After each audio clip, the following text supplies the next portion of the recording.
حزب الشيطان هم الخاسرون إن الذين يحادون الله ورسوله أولئك في الأذلين كتب الله لأغلبن أنا ورسلي إن الله قوي عزيز لا تجد قوما يؤمنون بالله واليوم الآخر يوادون من حاد الله ورسوله ولو كانوا آباءهم أو أبناءهم أو إخوانهم أو عشيرتهم أولئك كتب في قلوبهم الإيمان وأيدهم بروح منه ويدخلهم جنات تجري من تحتها الأنهار خالدين فيها رضي الله عنهم ورضوا عنه أولئك حزب الله ألا إن حزب الله هم المفلحون بسم الله الرحمن الرحيم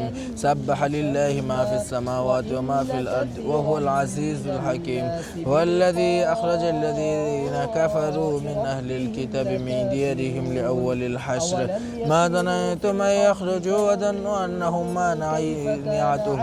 مانعتهم حصونهم من الله فأتاهم الله من حيث لم يحتسبوا وقذف في قلوبهم الرعب يخربون بيوتهم بأيديهم وأيدي المؤمنين فاعتبروا يا أولي الأبصار ولولا أن كتب الله عليهم الجلاء لعذبهم في الدنيا ولهم في الآخرة عذاب النار আসসালামু আলাইকুম রহমতুল্লাহ। আমার নাম মোহাম্মদ আমির হামজা। আমি গুলশান থেকে এসেছি তারেক রহমান সাহেবের পক্ষ থেকে। আমরা এখানে গত 1 তারিখ থেকে কোরআন তেলাওয়াত করতেছি। আমাদের 4টা শিফট আছে, 6 ঘন্টা করে, 6 ঘন্টা 24 ঘন্টাই এখানে আলহামদুলিল্লাহ কোরআন তেলাওয়াত হয়। 4 শিফটে 6 ঘন্টা করে। তা আর এই কোরআন তেলাওয়াত ইনশাল্লাহ 41 দিন পর্যন্ত চলতে থাকবে। আর এটা পরিচালনা করতেছেন জনাব তারেক রহমান সাহেব। এ পর্যন্ত কত খতম হয়েছে এটা নির্দিষ্টভাবে বলা মুশকিল, কারণ 24 ঘন্টা তেলাওয়াত চলতেছেই। এখন সুনির্দিষ্টভাবে বলা যাইতেছে না যে কত খতম হয়েছে। আলহামদুলিল্লাহ, আমার নাম মোহাম্মদ অলিউর রহমান। আমরা উভয়জন গুলশান থেকে আসছি। এখানে জনাব তারেকুর রহমানের নেতৃত্বে কোরআন শরীফ খতম করা হচ্ছে।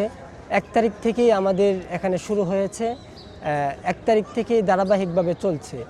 খতমের যে ব্যাপারটা, কোরআন খতম এখানে তো 24 ঘন্টায় হয় এবং শিফট পরিবর্তন হয়, যার ফলে কতটা খতম হয়েছে এটা সুনির্দিষ্ট বলা যায় না। কিন্তু আমরা দুজন 6 ঘন্টা দুপুর 12টা থেকে সন্ধ্যা 6টা পর্যন্ত থাকি। তো আলহামদুলিল্লাহ আমাদের এক একজনের 3টা করে প্রায় খতম শেষের দিকে।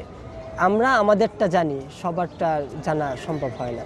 ذلك بأنهم شاقوا الله ورسوله ومن يشاق الله فإن الله شديد العقاب ما قطعتم من لينة أو تركتموها قائمة على أصولها فبإذن الله وليخزي الفاسقين.